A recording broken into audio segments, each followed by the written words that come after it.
మరి 6వ శతాబ్దంలో అనేక సంఘటనలు జరిగాయని మాట్లాడుకున్నాం. అనేక సంఘటనలో మరి 60కి పైగా మతాలు ఆవిర్భవించాయని చెప్పాం. అలా 60కి పైగా మతాలు ఆవిర్భవించడంలో మొదటిసారిగా మనం జైన మతం గురించి మాట్లాడాం. నెక్స్ట్ ఇప్పుడు వచ్చే అంశం ఏంటి సార్ అంటే బౌద్ధ మతం. మరి బౌద్ధ మతం అనేసరికి మరి ఆ బౌద్ధ మత స్థాపకుడు ఎవరు సార్ అంటే గౌతమ బుద్ధుడు. మరి బౌద్ధ మత స్థాపకుడుగా గౌతమ బుద్ధుడు అయితే బుద్ధుని అసలు పేరు ఏం పేరు సార్ అంటే సిద్ధార్థుడు. మరి సిద్ధార్థుడు జన్మించిన కొన్ని రోజులకే తల్లి అయినటువంటి మాయావతి చనిపోతుంది. మాయావతి చనిపోతే మాయావతి యొక్క సోదరి లేదా సిద్ధార్థుని యొక్క పినతల్లి అయినటువంటి గౌతమి ప్రజాపతిచే పెరుగు పెద్దయ్యాడు కాబట్టి సిద్ధార్థుడిని మనం గౌతముడుగా పిలవడం జరిగింది. అలా సిద్ధార్థుడు పెరిగి పెద్ద అయిన తర్వాత మరి సిద్ధార్థుని యొక్క సోదరుడు ఎవరు సార్ అంటే దేవదత్తుడు. సిద్ధార్థుని యొక్క భార్య ఎవరు సార్ అంటే యశోధర. మళ్ళీ చెప్తున్నాను, గుర్తుంచుకోండి. ఇక్కడ మనకి ఈజీగా ఉంటుంది. ఎగ్జామ్ పాయింట్ ఆఫ్ వ్యూలో నువ్వు కన్ఫ్యూజ్ అవుతావు.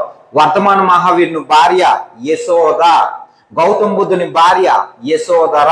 ఎలా సార్ గుర్తించుకోవాలి చూడండి. మరి వర్ధమాన మహావీరుడు ముందు వచ్చాడు నాన్న, గౌతమ బుద్ధుడా? వర్ధమాన మహావీరుడు. సో ముందు వచ్చాడు కాబట్టి వర్ధమాన మహావీరుని భార్య యశోద. ఎన్ని అక్షరాలు వచ్చాయి? 3 అక్షరాలు. అదే గౌతమ బుద్ధుడు తర్వాత వచ్చాడు కాబట్టి గౌతమ బుద్ధుని భార్య పేరు యశోధర, 4 అక్షరాలు. ముందు వచ్చాడు కాబట్టి 3 అక్షరాలు, వెనకొచ్చాడు కాబట్టి 4 అక్షరాలు. ఇది మీకు ఈజీగా ఉండొచ్చు, ఇక్కడ ఈజీగా ఉంటది.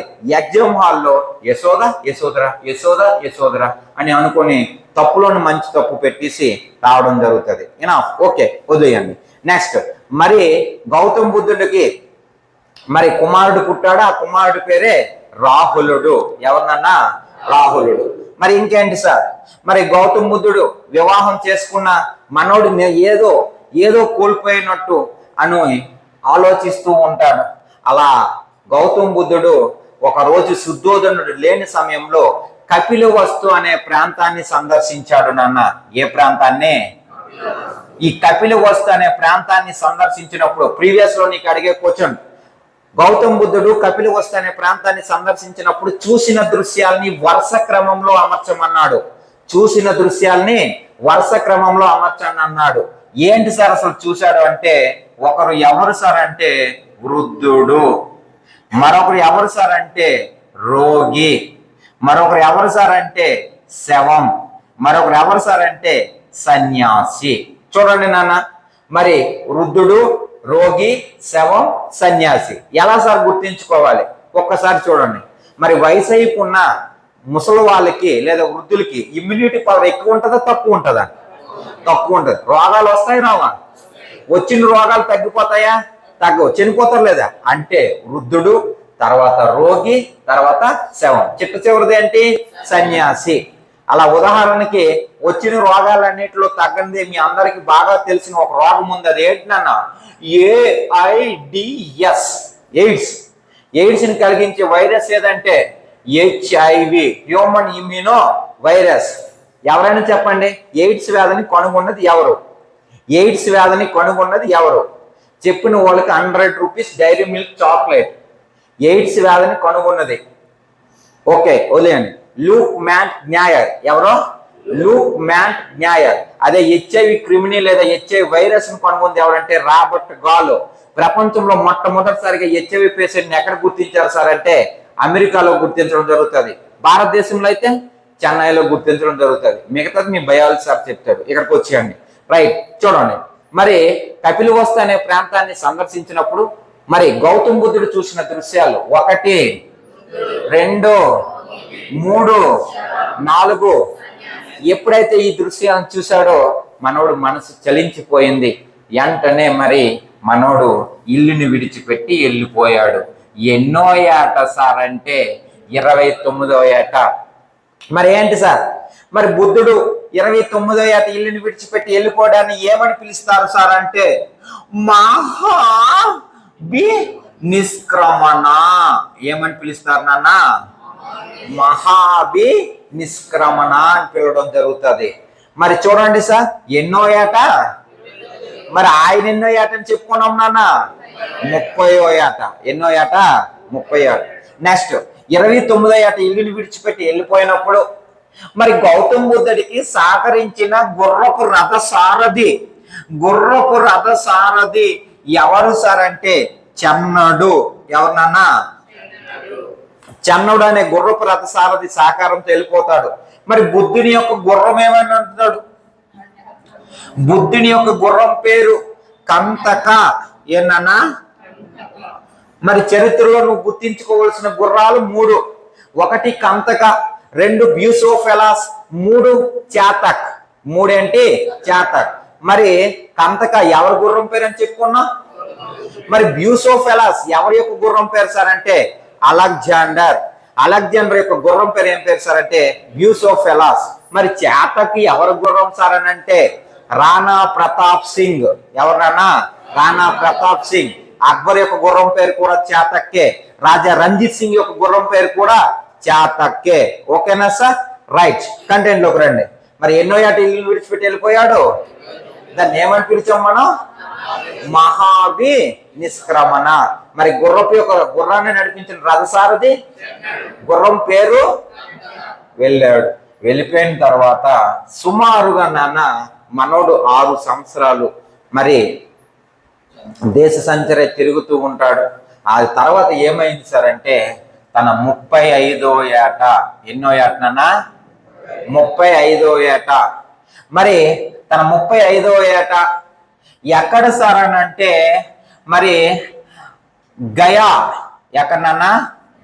గయా అనే ఈ ప్రాంతంలో మరి ఏ నది ఒడ్డున సార్ అంటే నిరంజన్. ఏ నది నాన్న? నిరంజన్ నది ఒడ్డున. మరి ఏ చెట్టు కింద సార్ అని అంటే బోధి వృక్షం లేదా దీన్నే అశ్వథ వృక్షం లేదా రావి చెట్టు. ఏ చెట్టు? రావి చెట్టు. చూడండి, మరి ఆయనకైతే రుజుపాలిత నది ఒడ్డున సాల వృక్షం కింద జుంబిక అనే గ్రామం. ఈయనకి ఎక్కడ సార్ అని అంటే గయాలోని మరి నిరంజన్ నది ఒడ్డున బోధి వృక్షం లేదా అశ్వథ వృక్షం కింద మనోడికి జ్ఞానోదయం కలుగుతుంది. ఎన్నో ఏట సార్? ఆయనకి ఎన్నో ఏట అని చెప్పుకున్నాం? 42. ఆయనకైతే 42. మరి సిద్ధార్థుడికి జ్ఞానోదయానికి ముందు అల్పాహారం అందించిన స్త్రీ ఎవరు అని అడుగుతాడు. సిద్ధార్థుడికి జ్ఞానోదయానికి ముందు అల్పాహారం అందించిన స్త్రీ సుజాత. ఎవరినన్నా? జైన్ సినిమాలోని ఆమె పేరు ఏం పేరు? సుజాత. Okay, next. మరి సిద్ధార్థుడు జ్ఞానోదయం చేస్తున్నప్పుడు తన జ్ఞానానికి భంగం కలిగించిన స్త్రీ దేవకన్య మర. ఎవరినన్నా? మర. చూడండి, సిద్ధార్థుడికి జ్ఞానోదయం చేస్తున్నప్పుడు తన జ్ఞానానికి భంగం కలిగించిన స్త్రీ దేవకన్య ఎవరంటే మర. అల్పాహారం అందించిన స్త్రీ ఎవరంటే సుజాత. తనకి జ్ఞానోదయం కలిగిన ప్రదేశం ఎక్కడ సార్ అని అంటే మరి గయాలోని నిరంజన్ నది ఒడ్డున బోధి వృక్షం కింద లేదా అశ్వథ వృక్షం కింద మనోడికి జ్ఞానోదయం అనేది కలుగుతుంది. మరి తనకున్న జ్ఞానం కలగడాన్ని ఏ పేరుతో పిలుస్తారు సార్ అంటే సంబోధి అని పిలుస్తారు నాన్న. సంబోధి.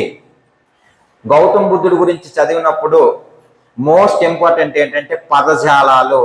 ఏంటి సార్ ఆ పదజాలాలు?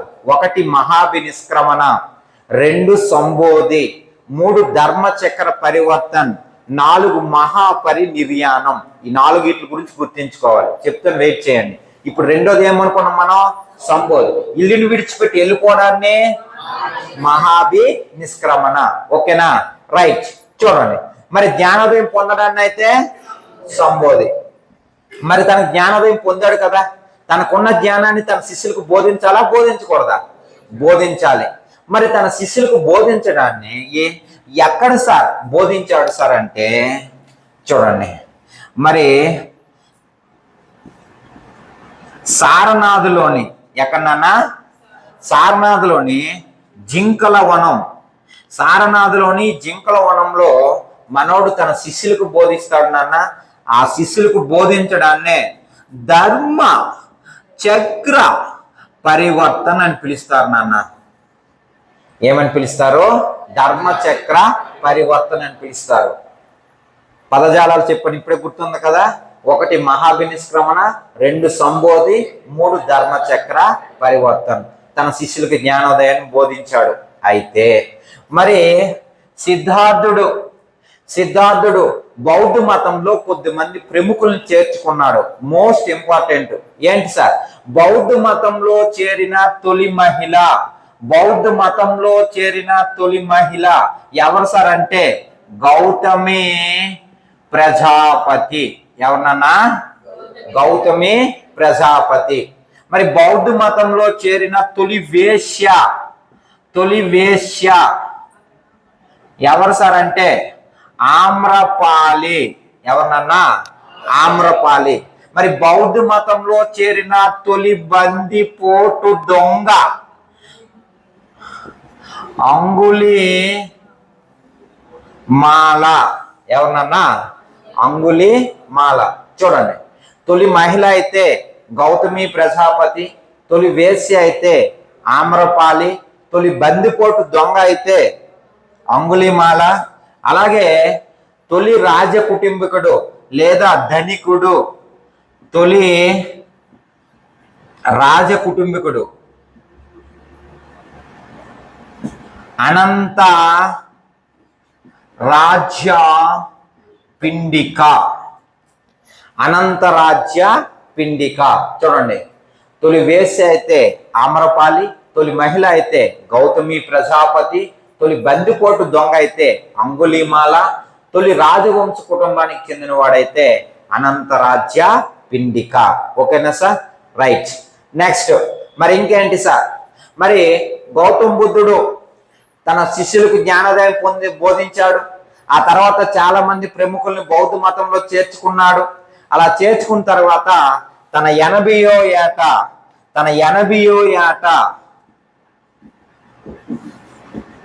మరి ఎక్కడ సార్ చనిపోయాడు సార్ అని అంటే కుషి అనే నగరంలో చనిపోయాడు నాన్న. కుషి అనే నగరంలో చనిపోయాడు. ఎలా సార్ చనిపోయాడు? చండడు అనే శూద్రుని ఇంటిలో ఆరబెట్టిన పంది మాంసాన్ని తిని అరగక నీళ్లు విరోచనాలు అయి చనిపోతాడు. ఎవరు సార్ అని అంటే మన సిద్ధార్థుడు లేదా గౌతమ బుద్ధుడు. ఎవరి ఇంట్లో సార్ అంటే చండడు అనే శూద్రుని ఇంటిలో ఆరబెట్టిన పంది మాంసాన్ని తిని అరగ చనిపోతాడు.